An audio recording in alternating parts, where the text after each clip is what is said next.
నమస్కారం NSTV news కి స్వాగతం. నా పేరు సంధ్య. ముందుగా ముఖ్యాంశాలు.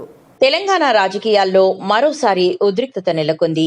బీఆర్ఎస్ సోషల్ మీడియా కార్యకర్త మన్నే క్రిషాంక్ పై నమోదైన కేసులు ప్రస్తుతం చర్చనీయాంశంగా మారాయి. కాంగ్రెస్ ప్రభుత్వ అవినీతిని, అక్రమాలను బయటపెట్టినందుకే మన్నే క్రిషాంక్ పై వరుసగా 35 కేసులు నమోదు చేశారని బీఆర్ఎస్ వర్గాలు ఆరోపిస్తున్నాయి. ఆయన గొంతు నొక్కేందుకు ఉద్దేశపూర్వకంగా ఈ కేసులు పెట్టారని విమర్శలు వెల్లువెత్తుతున్నాయి. ఈ నేపథ్యంలో బీఆర్ఎస్ వర్కింగ్ ప్రెసిడెంట్ కేటీఆర్ ఘాటుగా స్పందించారు. సోషల్ మీడియాపై బీఆర్ఎస్ నాయకులపై చూపుతున్న శ్రద్ధలో కనీసం కొంత భాగమైన రాష్ట్రంలోని శాంతి భద్రతలపై పెట్టాలని ఆయన ప్రభుత్వాన్ని కోరారు. ఇక ఈ ఆరోపణలపై కాంగ్రెస్ నేతలు ఎలా స్పందిస్తారు? ఈ వ్యవహారం ఎటు దారి తీస్తుందో చూడాలి. దోపిడీని బయటికి తీసుకొచ్చే ప్రయత్నం చేసినా వారిని ఇబ్బంది పెట్టడానికి, వారి గొంతు నొక్కడానికి అడ్డమైన కేసులు, పనికిమాలిన వేధింపులు అన్నట్టుగా నడుస్తూ ఉంది. మా సోదరుడు మన్నె క్రిషాంక్ గారు విద్యార్థి ఉద్యమంలో ఉస్మానియా యూనివర్సిటీ నుండి ఒక ధృవతార మాదిరిగా ఆనాడు అప్పుడున్న ప్రభుత్వానికి వ్యతిరేకంగా పోరాటం చేసి, మరి పోరాటంలో ముందుండి నడిచి, తర్వాత క్రమక్రమంగా తెలంగాణ రాష్ట్రం వచ్చిన తర్వాత పెద్దలు కేసీఆర్ గారి ఆశీస్సులతో తెలంగాణ స్టేట్ మినరల్ డెవలప్మెంట్ కార్పొరేషన్కి చైర్మన్గా పనిచేసిన ఒక బాధ్యత కలిగిన సోదరుడు. స్వయంగా తాను కూడా ఒక న్యాయవాది, చదువుకున్న పిల్లోడు, పీహెచ్డీ చేసిన పిల్లోడు. మరి అట్లాంటి తమ్ముడు గత 2.5 సంవత్సరాలుగా ఒకటే పని చేస్తా ఉన్నాడు. ఈ ప్రభుత్వంలో జరుగుతున్న అవినీతిని అడుగడుగునా ప్రశ్నిస్తున్నాడు, బయటపెడుతున్నాడు.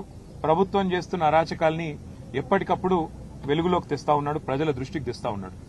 ఇవాళ ఆయన మీద కోపంతో ఆయనని ఒక పనికిమాలిన కేసులో, నిజానికైతే ఆయన మీద పెట్టిన కేసు 4 ఏళ్ల కంటే తక్కువ శిక్ష పడే కేసు, స్టేషన్లోనే బెయిల్ ఇచ్చి పంపించాల్సిన కేసు.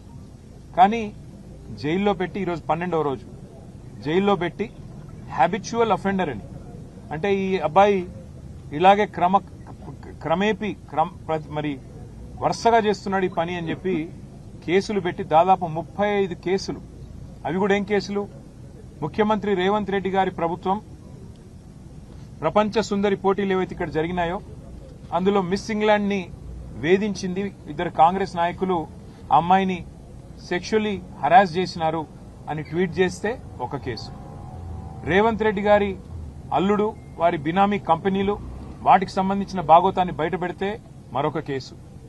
రేవంత్ రెడ్డి గారి బావమరిది సుజన్ రెడ్డికి అమృత్లో కాంట్రాక్ట్లు ఎట్లా ఇస్తారు, కేంద్ర ప్రభుత్వం మీరు కుమ్మక్కయ్యారు అని చెప్పి అది బయటికి తీసుకొస్తే మరొక కేసు. రేవంత్ రెడ్డి గారి ఊళ్ళో కొండారెడ్డిపల్లిలో ఒక మాజీ సర్పంచ్ సాయిరెడ్డి గారిని వీళ్ల సోదరులు భయపెట్టి భయభ్రాంతులకు గురిచేసి ఆయన చావుకు కారణమైనారు అని చెప్పి మరి బయటపెడితే దాని మీద ఒక కేసు.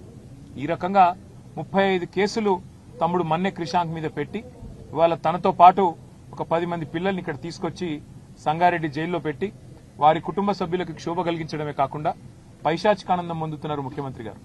నేను ముఖ్యమంత్రి గారిని కోరుతా ఉన్నా, ఈ ప్రభుత్వాన్ని డిమాండ్ చేస్తా ఉన్నా, మీరు బీఆర్ఎస్ సోషల్ మీడియా మీద, బీఆర్ఎస్ నాయకత్వం మీద మీరు పెట్టే శ్రద్ధలో ఒక పైసా ఈ రాష్ట్రంలో శాంతి భద్రతల అదుపు మీద, రాష్ట్రంలో జరుగుతున్న అరాచకమైన నేరాల మీద కొద్దిగా దృష్టి పెట్టండి.